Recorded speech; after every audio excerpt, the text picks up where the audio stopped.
అందరికీ నమస్కారం. Spiritual journey కార్యక్రమానికి అందరికీ స్వాగతం, సుస్వాగతం. స్పిరిచువల్ జర్నీలో ఈరోజు మనతో పాటు ఉన్నారు కర్నూలుకి చెందిన రాఘవేంద్ర గారు.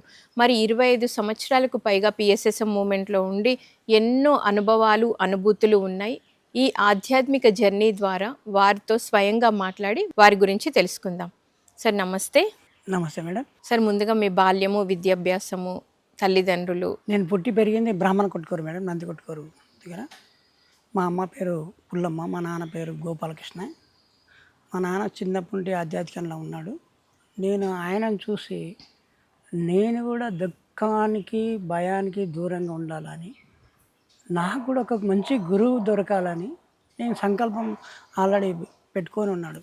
అప్పుడే మీ ఇంట్లో కుటుంబ సమస్యలను చూసి నేను మాత్రం ఎన్ని సమస్యలున్నా ఒక ప్రహ్లాదుని చూసి, ప్రహ్లాదునికి తండ్రికి ఎన్ని కష్టాలున్నా నవ్వుతూ ఎలా జీవించాలి, నిజమైన భక్తి అంటే ఏంటి, సత్యం అంటే ఏంటి, సత్యాన్ని ఎలా తెలుసుకోవాలి, ఒక గురువు ఉండాలి. ఆ గురువు నాకు పత్రిసారు దొరికినందుకు ఆయనకు శతకోటి వందనములు. మళ్ళీ సదానంద యోగి గురుగారికి శతకోటి వందనములు. మళ్ళీ అమ్మ వాళ్ళకి, అమ్మ మన స్వర్ణమాల పత్రి మేడంకి, మళ్ళీ ముందుగా పిరమిడ్ కట్టిన మన కర్నూలులో బుద్ధ పిరమిడ్ కట్టించిన బీవిరెడ్డి గారికి శతకోటి నమస్కారాలు, ఆత్మాభివందనాలు. నా జీవితాన్ని భక్తే కాకుండా శ్రద్ధ కూడా కలిగి ఉండాలి. ప్రతి ఒక్కరికి ఏ పని చేసినప్పుడు దాని మీద శ్రద్ధానాం లభితే జ్ఞానం. ఎప్పుడైతే శ్రద్ధ ఉందో వాడు 100%గా సక్సెస్ అవుతారు. నేను కొన్ని నేర్చుకున్నాను.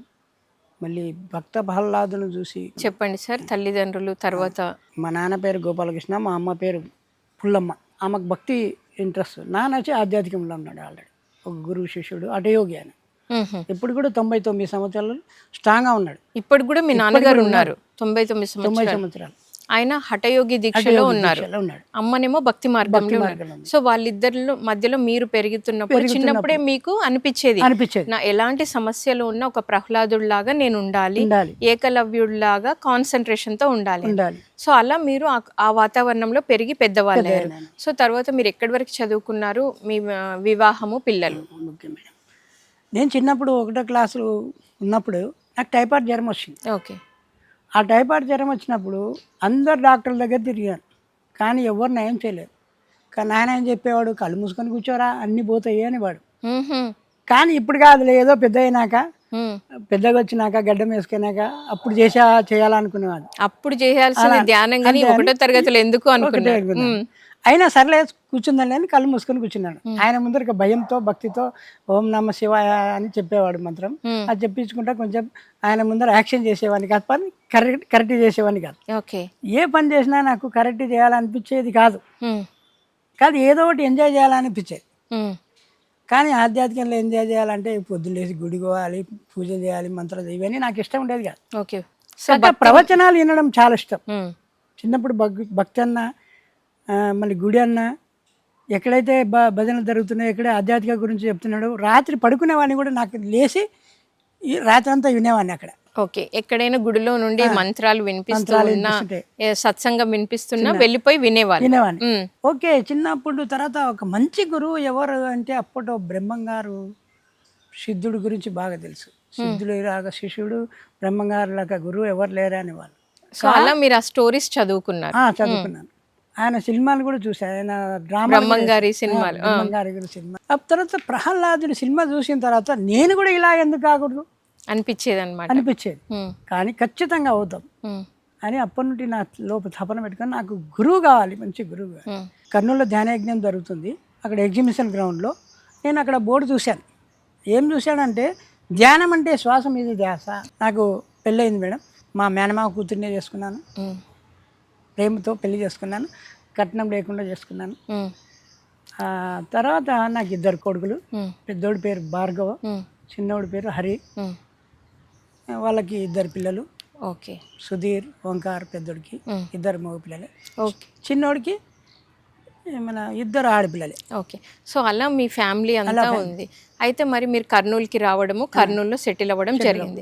అప్పుడు మీకు మొదటగా మీరు చిన్నప్పటి నుండి అన్వేషిస్తున్నారు, నాకు ఒక గురువు కావాలి, నేను ప్రహ్లాదుడి లాగా అవ్వాలి, ధ్యానం కావాలి అనుకున్నారు తెలిసి తెలియని వయసులోనే. సో మరి మీకు ఈ ఆనాపానసతి ధ్యానం ఎలా పరిచయం అయింది? కర్నూలు మొట్టమొదటిసారి ధ్యానయజ్ఞం జరిగింది. ఓకే. అక్కడ ఏం రాసి ఉందంటే ధ్యానం అంటే శ్వాస మీద ధ్యాస, నిన్ను నువ్వు తెలుసుకోని రాసి ఉంది. ఓకే. నన్ను నేను తెలుసుకోవడం ఎట్లా, అయితే ఇది ఒక గురువు ద్వారా తెలుసుకోవాలని అక్కడ బోర్డు దగ్గరకు వచ్చాను, గేట్ దగ్గరకు వచ్చాను. అక్కడ ఎవరున్నారంటే చంద్రశేఖర్ శర్మ ఉన్నాడు. ఆయన ఉండి స్వామి అని నమస్తే పెట్టాను. స్వామి ఇది తెలుసుకోవాలంటే ఎట్లా, నన్ను నేను తెలుసుకోవాలంటే ఎట్లా, ధ్యానం అంటే శ్వాస మీద ధ్యాస. చాలామంది పూజలు జపాలు మంత్రాలు అంటారు కదా, ఈ ధ్యానం అంటే శ్వాస మీద ధ్యాస పెడుతున్నా అని అంటున్నారు. కానీ నేను కూడా విన్నాను. వేమన్న చెప్పాడు, ముక్కులోని గాలి ముక్తికి దారి అని, అదేనా ఇది అంటే అవునన్నా అన్నాడు. ఇది దాన్ని కంటిన్యూ చేయనైనా నీ జీవితం 7 రోజులు ఉంది ధన్యమన్నాడు. అప్పటి నుండి నేను చక్కగా 10 సార్లు చూస్తేనే ఇంత మంచి గురువు మన కర్నూలులోనే ఉన్నాడు. నాకు తెలియదు ఇన్ని రోజు నేను ఎత్తుకుతున్నా. ఆ రోజే సార్ని కూడా చూశారు. సో ధ్యానము ఆ రోజే పరిచయం అయింది, ఎలా చేయాలో తెలుసుకున్నారు, గురువుని కూడా ఆ రోజు చూశారు. సో చూడగానే ఇలా ఈ గురువు, ఇంత మంచి గురువు కర్నూలులో ఉంటే ఇప్పటివరకు నేను చూడలేదు అనుకోలేదు. కరెక్ట్ అయిన గురువు దొరికాడు నాకు. నా జీవితానికి కావాల్సిన సత్యం దొరికింది. ఎట్లయితే మన భక్త రామదాస్కి మంత్రం దొరికింది అంటారు కదా, రామ మంత్రం దొరికింది, అలా రాంబాణం మాదిరి దొరికింది. దీన్ని పట్టుకుంటేనే సక్సెస్ అవ్వగలము. పూజలు మంత్రాలు మనకి ఇది ఇష్టం లేదు, డైరెక్ట్ మౌనం ధ్యానం నాకు ఇష్టం. ఏం పని చేసినా కానీ శ్రద్ధగా చేసేవాడిని అనమాట. అప్పటి నుండి ఏది పర్ఫెక్ట్గా కాకుండా ఎప్పుడైతే ధ్యానం మొదలు పెట్టానో 3 గంటలు ధ్యానం చేయడం మొదలుపెట్టాను. మొట్టమొదటిలోనే 3 గంటలు ధ్యానం. అలా ఎన్ని రోజులు సాధన చేశారు? అలా 7 రోజులు కంటిన్యూ చేశాను. ఓకే. 3 రోజుల తర్వాత నాకు ఏదో ఒక దేవుడు కనపడాలా అని అనుకున్నాను. కరెక్ట్గా శివుడు కనపడ్డాడు. ఓకే. ధ్యానానికి ప్రతీక శివుడే కనిపించారు. ఏం చెప్పారు?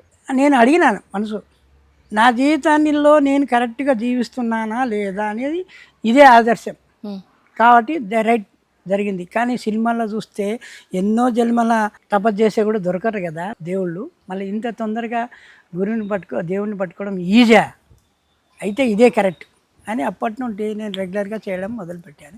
రెగ్యులర్గా 3 గంటలు ధ్యానం చేశాను. 3 రోజుల కల్లా నాకు నా లోపల చాలా మార్పు వస్తుంది. అసలు శరీరం ఉందా లేదా, అసలు నేను ఉన్నాను లేదా, నన్ను నేను చెక్ చేసుకోవాల్సి వస్తుంది.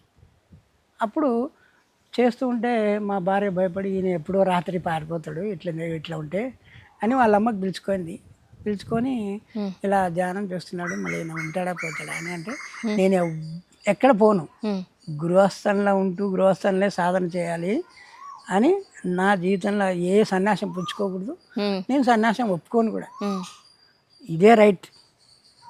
వివేకానంద స్వామి చూసుకో, గౌతమ్ బుద్ధుని చూసుకో, ఒక రామకృష్ణ పరమహంసని చూసుకో. ముఖ్యంగా నాకు చదవాల్సిన పుస్తకం ఏం దొరికిందంటే ఫస్టే ఒక ఏకాత్మకత దొరికింది. ఓకే. మన చంద్రశేఖర్ శర్మ చెప్పాడు, ఈ పుస్తకం చదివిన ఆయన అని. అప్పుడు వారానికి ఒకసారి బుద్ధ పిరమిడ్కి వచ్చేవాడిని. ఓకే. అప్పుడు విజయ్ ఉండేవాడు ఇక్కడ ఇన్ఛార్జ్. ఆ విజయ్ అడిగితే ఏం చదువుతావు పోరా ధ్యానం, ఏం చేస్తావు పోరా ధ్యానం, పని చేసుకోపో అన్నాడు. ఎప్పుడు పనే కాదు కానీ నన్ను నేను తెలుసుకోవాలన్నా. అప్పుడు ఇక్కడ విజయ్ ఉన్నాడు, చంద్రశేఖర్ శర్మ సార్ ఉన్నాడు. వచ్చి బుద్ధ పిరమిడ్ ధ్యాన కేంద్రం ఇక్కడ ఉందంట, చూద్దాం సార్ అని లోపలికి ఎంటర్ అయితే ఆ లైబ్రరీ ఉంది. అప్పుడు నాకు బుద్ధుడి గురించి ఒక పుస్తకం కావాలా అన్న అంటే, లేదయ్యా ఒక్కటి ఉంటే అయిపోయింది, నువ్వే దొరికితే తెచ్చి అన్నాడు. ఏంది నువ్వు బుద్ధ పిరమిడ్లో బుద్ధుని గురించి ధ్యానం తెలియకుంటే ఎట్లా సార్, మీరు ఏమనుకోవద్దండి అన్నాను. కానీ నీకు వచ్చిన క్వశ్చన్ నీకే దొరుకుతుంది అన్నాడు. నాకు చిన్నప్పుడు నుండి ఒక తపన ఉండేది, వెతుకుతే కనపడని వస్తువు ఎక్కడున్నది చూడరా, ఆత్మరాముల సాక్షి గోరి మనసులో శోధించరా. నీకేం కావాలో నీ లోపల ఎత్తుకు, ఖచ్చితంగా బయట దొరుకుతుంది. ఎప్పుడైతే నేను ఆ రోజు అనుకున్నానో, ఇంటికి పోతున్నాను, ఒక 10 నిమిషాలు ధ్యానం చేసి లోపల పిరమిడ్లో, కానీ 1 గంట చేయాలన్నాడు. ఏమన్నాడు? గంట చేస్తే లోపలికి వెళ్ళాలి, లేకుంటే బయట కూర్చొని చేశాను. ఓకే. పిరమిడ్ లోపలికి వెళ్ళాలి అంటే గంట కూర్చొని పంపిస్తాం, లేకపోతే ఓకే ఓకే అని గంట కూర్చొని గంట సిన్సియర్ ధ్యానం చేశారా? సిన్సియర్ గంట చెప్తే నేను 1 గంట కూర్చోలే, 11 గంటలకు వచ్చే ఉదయము. ఆ, ఆ రోజు సంక్రాంతి పండుగ. మా భార్యను ఊరికి పంపించాను. సాయంత్రం వస్తా అని చెప్పినాను. ఓకే. సాయంత్రం 5 గంటల వరకు కూర్చున్నాను. గంట కూర్చోమని పంపిస్తే మీరు అన్ని గంటలు ధ్యానం చేశారు. ఓకే. అప్పుడు బయటకు వచ్చినాక నైనా ఒక బుక్ ఉందిరా నైనా, నేను రేపు ఎల్లుండే తెచ్చిస్తాను. ఇంత ఏదో 10 నిమిషాలు ధ్యానం చేయమంటే నువ్వు పోయి గంటలు గంటలు కూర్చొని వచ్చినావు అని ఫేస్లో కళ చూసి నువ్వు ఖచ్చితంగా రావాలా వారానికి ఒక పారి అన్నాడు. ఓకే వచ్చాను. కానీ నేను సిన్సియర్గా ఏది పట్టుకున్నా అంటే దాన్ని వదలను. నేను దీన్ని అంతు చూసే తీరుతాను. మరి మీకు బుక్ దొరికిందా అన్ని గంటలు ధ్యానం చేస్తే? దొరికింది. ఓకే. ఎలా వచ్చింది? ఇంటికి పోతున్నాను మేడం. ఇంటికి పోతుంటే విశాలాంధ్ర బుక్ స్టాల్ అని ఒక బుక్లు పెట్టుకొని వాళ్ళు అమ్ముతారు నెలకు పారొచ్చి. కరెక్ట్ ఆ బస్సు దొరికింది. దాంట్లో బుద్ధుడి గురించి బుక్ ఉందంటే ఉంది. నేను ఒకటే ఉంది. ఓకే. అది మీకోసమే ఉన్నది. ఉంటే వాళ్ళు నాకు కావాలన్నా, ఏమే ఒకటే ఉంది నాకు కావాలంటే మాకు ప్రింటింగ్ కావాలన్నాడు. లేదు సార్ మీరు ఏమన్నా కానీ దానికి ఎంత తేడా నాకు కావాలన్నా. ఓకే సార్ నువ్వు అంతగా అడుగుతున్నది కాబట్టి ఇంట్రెస్ట్ పెట్టి పట్టు తీసుకోండి అని తీసుకున్నాను. రాత్రి చదివేశాను మొత్తం. ఓకే. రాత్రి బుక్ అంతా అయిపోయి కొట్టేశాను. పొద్దున్న వచ్చి మళ్ళీ పిరమిడ్లు ఇచ్చాను. ఆ బుక్ తెచ్చి పిరమిడ్లో లైబ్రరీలో పెట్టేశారు. ఓకే. ఏంరా నాన్న ఎవరన్నా ధ్యానం చేయరంటే పారిపోతాడు. నువ్వేంరా ధ్యానం చేసి అనుకున్నది కావాలనుకుని పుస్తకం కూడా తెచ్చి ఇచ్చావు. ఏంటినైనా నువ్వు ఖచ్చితంగా మాకు కావాలి, నీకు కూడా ధ్యానం కావాలి. అప్పుడు వచ్చినాను. అలా బుద్ధ పిరమిడ్కి మీరు రెగ్యులర్గా రావడం స్టార్ట్ అయింది. సో మరి ఆ రోజు పత్రి సార్ని కలిశారు. దాని తర్వాత మళ్ళీ పత్రిజీని ఎప్పుడు చూశారు? ధ్యానయజ్ఞం కంటిన్యూ ఉన్నా కదా. ధ్యానం 7 రోజులు కంటిన్యూ ఉన్నా. ఓకే. 3 రోజుల తర్వాత నాకు ఎప్పుడైతే ఆత్మ సచారం జరిగిందో అప్పుడు సార్ కిందికి వచ్చాడు, స్టేజ్ కిందికి వచ్చి చేయి పట్టుకొని ఏం జరిగింది నాయన అన్నాడు. షేక్ హ్యాండ్ ఇచ్చారు. అప్పుడు ఇలా జరిగింది సార్ అన్నాడు. ఓకే థ్యాంక్స్ నీ స్టేజ్ ఎక్కి చెప్పు అన్నాడు. సార్ నేను ఎప్పుడు నాకు ఆ దేశం గురించి తెలియదు పెద్దగా, ఒక బేసిక్ ఉన్నా సార్. నేను వాళ్ళు కూడా రావు, నేను పెద్దగా చదువుకోలేదు, 7th ఫెయిల్ అయినా, 10th కట్టి 10th ఫెయిల్ అయినా. కానీ నువ్వు రారా ఫస్ట్ అన్నాడు.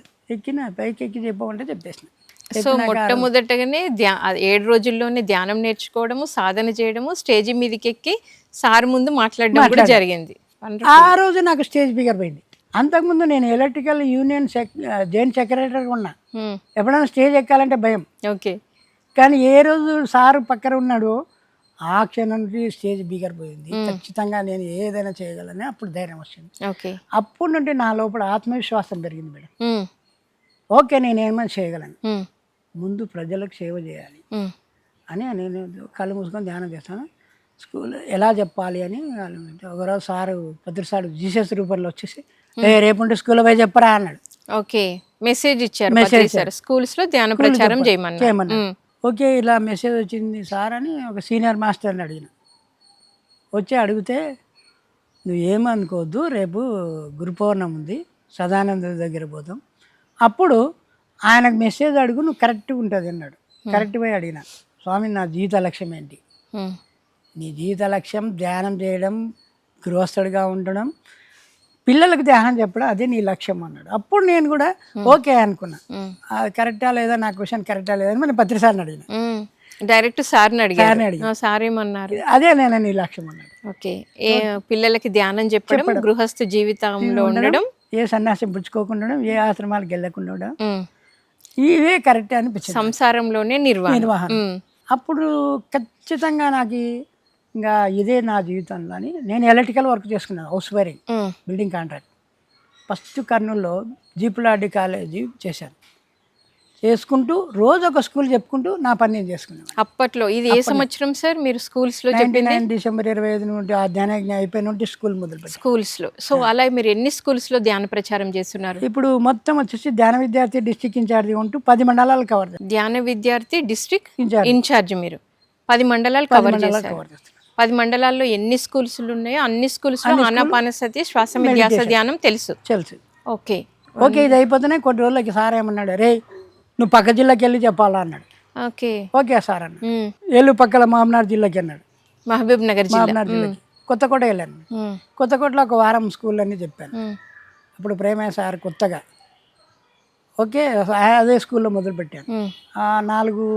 8 స్కూల్ చెప్పాము. ఆ రోజు 8 స్కూల్ చెప్తేనే ఒక వారం రోజులు ఉండాలి సార్ మీరు అన్నాడు. ఒక వారం రోజులు ఉండి చెప్పాను. వారం రోజులు సక్సెస్ అయిపోయింది. మళ్ళీ వచ్చాను, సార్ ఇట్లా అయిపోయింది సార్ అన్నాడు. డోన్కి వెళ్ళరా అన్నాడు.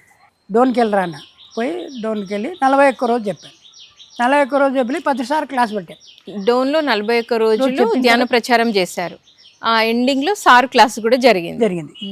సార్ చాలా అద్భుతంగా ఉంది సార్ మీ జర్నీ. మీరు ఒకప్పుడు చిన్నప్పుడు సినిమా చూసి నేను ప్రహ్లాదుడలాగా అవ్వాలి అనుకున్నారు. మీరు ధ్యానం నేర్చుకొని ఎంతోమంది ప్రహ్లాదులు అవ్వడానికి మీరు ట్రైన్ చేస్తున్నారు అనమాట. వండర్ఫుల్. డోన్లో 41 రోజు అయిపోతేనే బేతంచెల వెళ్ళరా అన్నాడు. మళ్ళీ అదే టీంను పట్టుకొని పోయినాను. అప్పుడు ఎవరెవరు టీంలో ఉంటే డాక్టర్ పరమేశ్వర రెడ్డి, మన Chandrashekar Sharma sir, YG Sharma sir, Indira madam, వీళ్ళందరూ కలిసి మళ్ళీ డోన్కి వెళ్ళి మళ్ళీ అక్కడ 40 రోజులు చేశాను. ఎక్కడ సెంటర్ రావాలన్నా 40 రోజులు స్కూల్ చెప్తే అక్కడ సెంటర్ వస్తుందని చెప్పాడు. ఓకే, ఎక్కడ సెంటర్ రావాలంటే అక్కడ 41 రోజులు ధ్యాన ప్రచారం చేస్తే సెంటర్ వచ్చేసి. Okay, Chandrashekar Sharma sir first స్కూల్లో చెప్తున్నాడు అని తెలుసు. పోయి చంద్రశేఖర్ సార్ అన్న ఇట్లా బేదంచెల్లో పోమన్నాడు సార్ అంటే, నువ్వు పోరా నీ డ్యూటీ ఉంది పో అన్నాడు.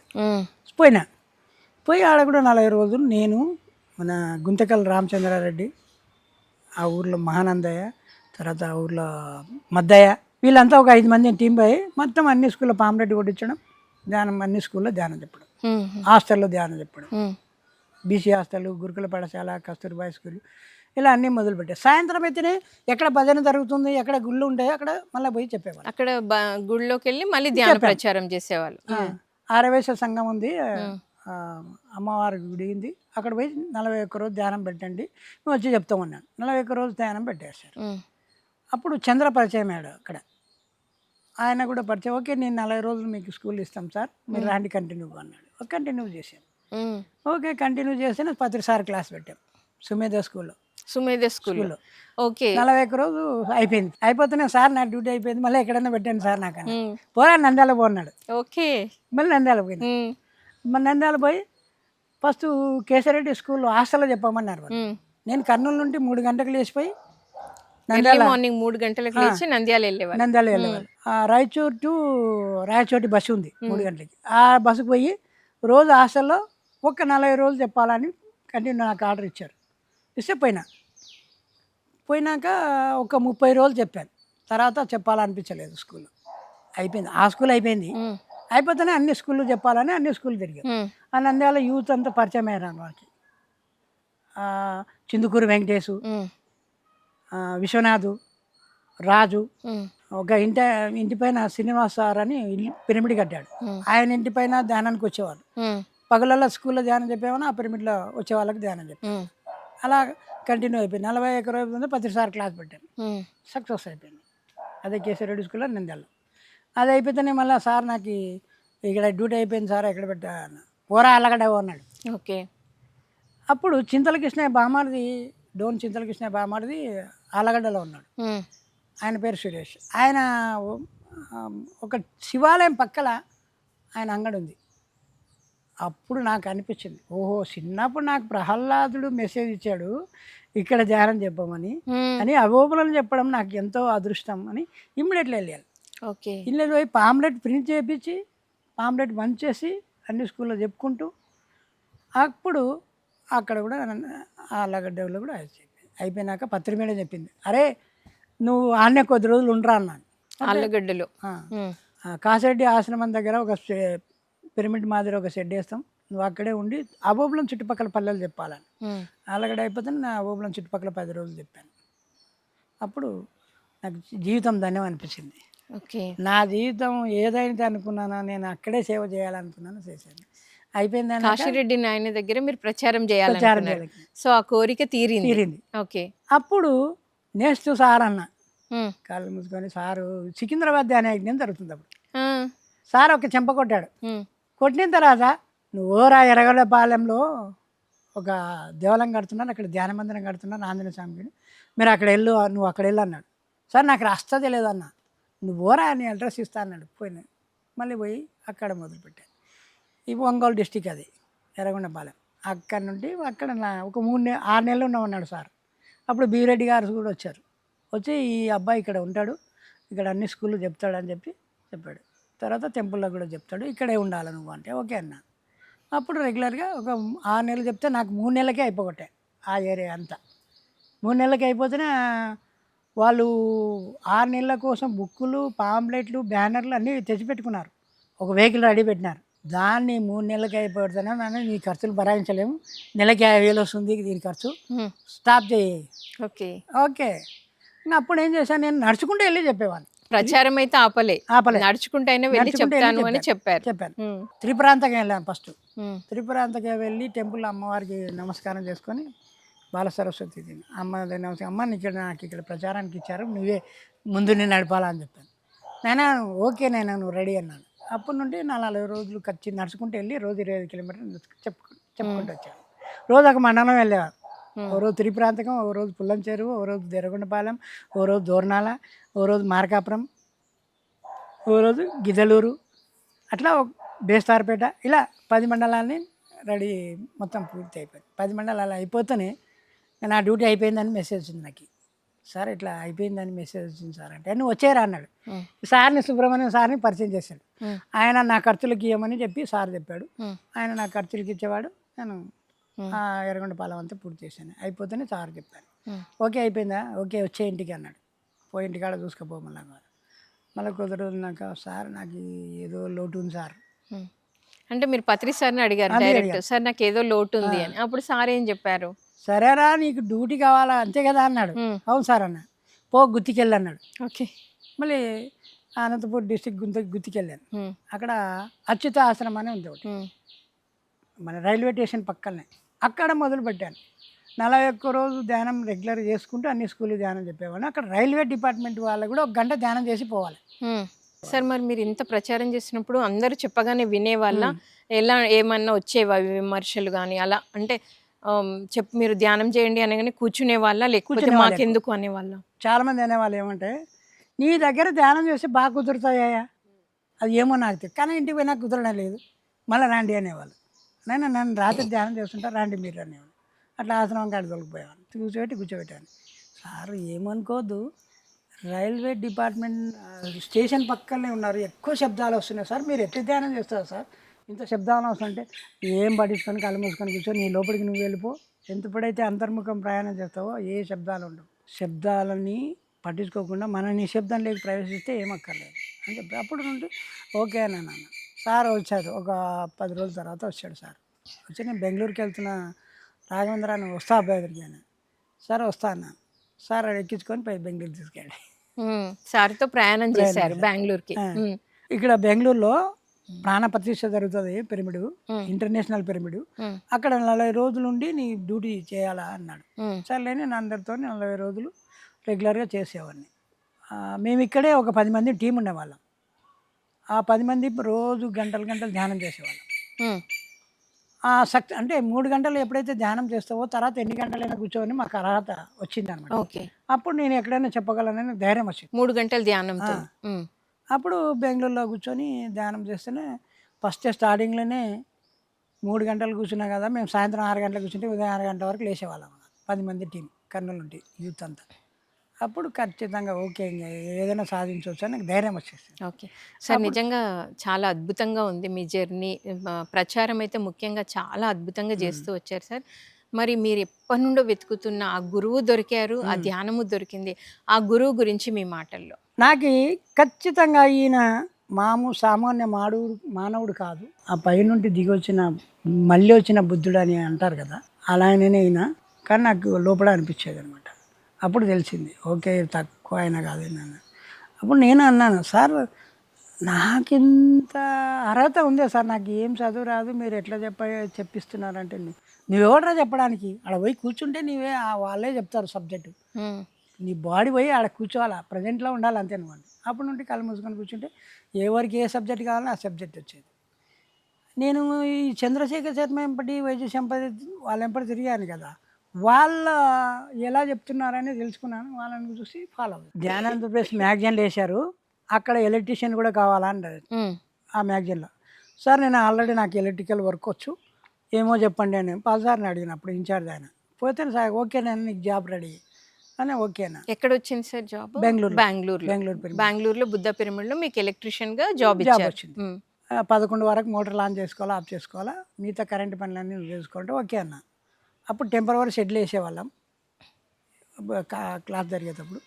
హాఫ్ సైడ్లోనే ధ్యానం చేసుకునేవాళ్ళం, మళ్ళీ పిరమిడ్లో ధ్యానం చేసుకునేవాళ్ళం. అలా చాలామంది కంటిన్యూ చేసేవాను. నేను 8 నెలలు చేశాను.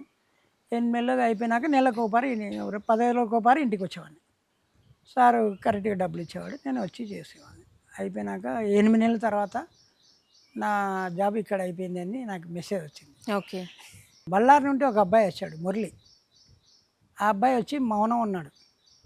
ఇంకొక అబ్బాయి 40 రోజులు మౌనం ఉండడానికి పోయి 2 ఏళ్ళు ఉన్నాడు అబ్బాయి. ఈ మురళి 40 రోజులు, నేను 40 రోజులు ఉన్నాము. పగులు మాట్లాడేవాళ్ళం, రాత్రి మాత్రం మౌనం ఉండేవాళ్ళం. రాత్రి అంతా సాధన చేసేవాళ్ళం. పొద్దున్న లేచి స్కూల్కి వెళ్ళి చెప్పేవాళ్ళం. అలా స్కూల్ చెప్పినాక కన్నడ తెలుగు 2 అర్థమవుతుంది, ఈజీగా అర్థమవుతాయి కదా. అప్పుడు నీకు తెలుగులోనే చెప్పగలను, హిందీలోనే చెప్పగలను నాకు ఐడియా వచ్చేసింది.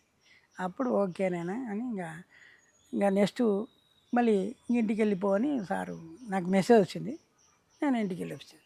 ఇంటికి వచ్చినాక కొద్ది రోజులు ఉన్నాను సైలెంట్గా. ఉన్న తర్వాత సార్ ఇది నాకు నా డ్యూటీ అయిపోయిందా ఇంకా ఏమైనా ఉందంటే, ఎందుకు అయిపోయిందిరా, శ్రీశైలంలో ధ్యానయజ్ఞం ఉంది, పోయి 40 రోజులు అక్కడ ఉండిపోన్నాడు. శ్రీశైలంలో ధ్యానయజ్ఞం దొరుకుతుంది. అప్పుడు అక్కడ 40 రోజులు ఉన్నాను. 40 రోజులు ఉన్నాను. మళ్ళీ అక్కడ 40 రోజులు కంటిన్యూ చేసినాక ఓంకార సదస్సు పిరమిడ్ ధ్యానం కేంద్రం స్టార్ట్ అవుతుంది అచ్చంపేటలో, నువ్వు అక్కడ పోయి ఉండిపోన్నాడు. మళ్ళీ అక్కడ పోయి ఉన్నాను. అక్కడ కూడా 10 మండలాలు కవర్ చేసుకుంటూ అక్కడ నేనే వండుకుంటూ నేనే తినుకుంటూ వచ్చే వాళ్ళకి ధ్యానం చెప్పేవాడు. Okay, wonderful sir. నిజంగా చాలా చక్కటి సేవలు అందించారు మీరు. కంటిన్యూస్గా మీరు ధ్యానం నేర్చుకున్నప్పటి నుండి సేవ చేస్తూనే ఉన్నారు. మరి పత్రిజీ శక్తి స్థల్ గురించి చెప్పండి. 6 నెలలు లాస్ట్ బుద్ధ పౌర్ణమికి బెంగళూరు పోయినప్పుడు సార్ నుండి నాకు మెసేజ్ వచ్చింది. ఇంతవరకు భుజాల పైన నేను వేసుకొని అన్ని ఊళ్ళు తిరిగాను, కానీ ఇప్పటి నుండి ప్రతి శిష్యుడు వేసుకొని, ప్రతి ధ్యాన మాస్టర్ వేసుకొని తిరగాల నా లెక్క అని చెప్పి నాకు మెసేజ్ వచ్చింది. ఓకే సార్కి ఇదే మాట చెప్పాను కలిసి. సార్ ఇప్పటి నుండి మీరు బాధ్యత వేసుకొని తిరిగారు, మేము చూసాము ఈ వయసు కూడా, కానీ ఇప్పటి నుండి మేము వేసుకొని తిరుగుతాం సార్ అని నేను పత్రి మేడం కూడా కలిస్తే చెప్పాను. అదే లాస్ట్ ఫోటో కూడా ఉంది. బెంగళూరులో అయిపోయింది బుద్ధ పౌర్ణమి అయిపోతేనే కర్తాలకు పోయినాడు సారు. 40 రోజులు మౌనం ధ్యానం పెట్టించాడు. 21 రోజుకి మాకు మెసేజ్ వచ్చింది. 3 రోజులు సారు బాడీ వికెట్ చేస్తున్నాడు, మీరు వచ్చేయండి కర్నూలులో. ఇమ్మీడియట్గా నేను శ్రీకాంత్ సార్ ఇట్లా ఒక ముగ్గురం కలిసి వెళ్ళాం. అంటే నాకు కరెక్ట్గా సార్ మెసేజ్ ఇచ్చినాడు. చూసి నాకు ఏమనిపించిందంటే, సార్ డ్యూటీ అయిపోయింది కాబట్టి వెళ్ళాడు, మనం ఏం దాన్ని బాధపడాల్సింది, కానీ సంతోషంగా పెట్టాలి. ఏం చేయాలి, ఓషో బుక్లో ఓ 3 శిష్యులు ఉండారు, ఎప్పుడు నవ్వుతూ ఉండేవాళ్ళు. వాళ్ళని చూసి నాకు అనిపించింది, జీవితం అంటే 3 పండగలు చేసుకోవాలి, పుట్టినరోజు, పెళ్లి రోజు, చర్చి రోజు, ఈ 3 పండగలే కాబట్టి ఎప్పుడు ఆనందంగా ఉండాలని అప్పుడు అనిపించింది. సార్ చూస్తే దుఃఖం రాలేదు, బాధ రాలేదు. అప్పటి నుండి నా లోపల దుఃఖం లేదు, భయం లేదు, ఏదైనా చేయగలనే ధైర్యం వచ్చింది. ప్రతి ధ్యానయజ్ఞానికి 41 రోజు ముందు పోయి చుట్టుపక్కల పల్లెలు తిరిగి బ్యానర్లు కట్టి పోస్టర్లు పలిపించి అందరికీ ఆహ్వానం పిలిచి ధ్యానయజ్ఞానికి అలా చేసేవాడు. షిరిడి కూడా వెళ్ళాను. తర్వాత షిరిడిలో ధ్యానయజ్ఞం కూడా వెళ్ళాను. అక్కడ కూడా అంటే మరాఠీ మనకు రాదు, హిందీ మనకు రాదు అంటే కొద్ది వచ్చు అనేసి వెళ్ళాను. ఒక 3 మరాఠీ మేడం వాళ్ళు మన అనంతపూర్ డిస్టిక్ నుండి ఒక 2 మేడంలు వచ్చారు. వైజాగ్ నుండి జీకే రెడ్డి సార్ దగ్గర నుండి ఆయన 2 వచ్చారు. అప్పటికే పరమేశ్వర రెడ్డి, ఆంజనేయ సారు, వీళ్ళు మన ఉమామహేష్ సార్ వీళ్ళంతా 6 నెలల నుండి అక్కడ రూమ్ తీసుకొని ఉన్నారు. అరే ధ్యానయజ్ఞానికి రాండ్రా అంటే మేము 40 రోజుల ముందుగా 20 రోజుల ముందు వెళ్ళినాక సాయిబాబాని అక్కడ కళ్ళు మూసుకొని ధ్యానం చేసినాక, ఇక్కడ నా డ్యూటీ ఏమి స్వామి అని అన్న. అంతకుముందు జన్మలో మనం ధ్యానం చేసుకున్నాం, మనం ధ్యానం చెప్పలేదు నాయన, అందుకోసం వచ్చావు అని. ఓకేనా, ద్వారకమయ అంటే ఏంటి అని అడిగినాను. ద్వారకమయ అంటే ఆత్మసాక్షారమైన వాళ్ళకి దారమయ అక్కర్లేదురా, భౌతికంగా ఉన్న వాళ్ళకి ద్వారమయలో జ్వరపడాలి, మనం అక్కర్లేదు. నాకు దారమయలు అంటే ఏమంటే జన్మ తెలుసుకున్న నిన్ను తెలుసుకున్న వాళ్ళకి అక్కర్లేదు అన్నాడు. అప్పుడు నేను మెసేజ్ చేసుకున్నాను. ఓకే 40 రోజులు ధ్యానం తిన్నా. ఆయన ఏ చెట్టు కింద కూర్చొని ధ్యానం చేస్తాడో అదే చెట్టు కింద ధ్యానం కూర్చొని ఆ రోజు స్కూల్ మొదలుపెట్టాం. ఓకే, అక్కడ పొద్దున 4 గంటలకు బయలుదేరి ఒక 12 మంది జీప్ తీసుకొని 4 పాంప్లెట్ పంచేవాళ్ళు, 4 బ్యానర్ కట్టేవాళ్ళు, 4 స్కూల్లో ధ్యానం చెప్పేవాళ్ళు, టెంపుల్లో ధ్యానం చెప్పేవాళ్ళు. అట్లా 21 రోజుకు 250 ఊళ్ళు తిరిగాం. చాలా ఆనందం వేసింది నాకు. ఏంది ఎక్కడైనా చెప్పవచ్చు ధైర్యం ఉంది అని. అప్పుడు ఇంకా నా డ్యూటీ ఇంటికి వస్తేనే ఇంకా చాలు సార్, నా జీవితానికి ధన్యం సార్, మీరు ఇన్ని సేవలు ఇచ్చారు. అప్పుడు చాలన్న ఎవర్రా చాలైంది దీనికి, బెంగళూరు ధ్యానయజ్ఞం జరుగుతుంది, అక్కడి చేసి వైజాగ్ జరుగుతుంది ధ్యానచక్రం, అక్కడికి వెళ్ళాలా అన్నాడు. సరే నేను మళ్ళీ వైజాగ్కి వెళ్ళాను.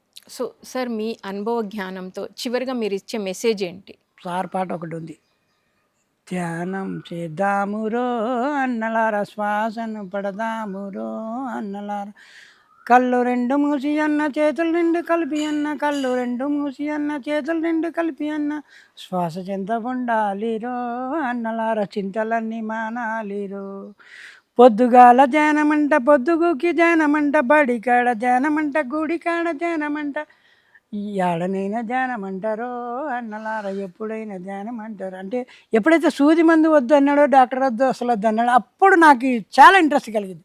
ఓకే, ఈ ధ్యానం చేసి ఏ సూది మందు డాక్టర్ అవసరం లేదు. నేను చిన్నప్పుడు టైఫాయిడ్ జ్వరం వచ్చి ఎంత బాధపడినా, నా లెక్క ఇంకెవరు బాధపడకూడదు, డాక్టర్లకే డాక్టర్ కావాలి, మనం కూడా ఏ డబ్బులు లేకుండా చికిత్స చేయాలంటే ఇదే కరెక్ట్ అని అప్పుడు మళ్ళీ రెగ్యులర్గా కంటిన్యూ చేయించాను. అందరి చేతు ఎక్సర్సైజ్ యోగా కూడా నేర్చుకొని ఒక 3 నెలలు అది కూడా చేపిస్తున్నాను మేడం. ఇంతవరకు నాకు అవకాశం ఇచ్చిన పిఎంసి ఛానల్ వారికి, మళ్ళీ పత్రి సార్కి, మన జగద్గురు ఇలా ఎందరో మహానుభావులు వాళ్ళందరికీ శతకోటి వందనములు. జై పిఎంసి ఛానల్కి. Thank you sir, thank you so much. ఎంతో అద్భుతంగా, ఎంతో చక్కగా ఎలా ధ్యానం మొదలుపెట్టారు, ఎలా ప్రచారం చేశారు, మరి నో డాక్టర్ నో మెడిసిన్ అనేది ఎంత చక్కగా అర్థం చేసుకున్నారు అనేది తెలియజేశారు. Thank you so much. So విన్నారు కదండి, స్పిరిచువల్ జర్నీలో సార్ యొక్క ఆధ్యాత్మిక ప్రయాణం ఎంతో అద్భుతంగా ఉంది. మరి ఆయన అన్వేషణ ఏదైతే వెతుకున్నారో అది దొరకడమే కాకుండా ఆయన ఆచరిస్తూ మరి ఇతరులతో కూడా ఎంతో అద్భుతంగా ఇతరులకు కూడా ధ్యానాన్ని నేర్పిస్తూ మరి పల్లెలు, పట్టణాలు, ఊరు, వాడ, స్కూల్స్, ధ్యాన మహాచక్రాలు, యాగాలు అన్నీ తిరుగుతూ ఆయన ఎంతో అద్భుతంగా ధ్యాన ప్రచారాన్ని చేశారు, ధ్యానాన్ని కూడా చేశారు. మరొక స్పిరిచువల్ జర్నీ కార్యక్రమంలో మరొక మాస్టర్తో మళ్ళీ కలుద్దాం. Thank you so much.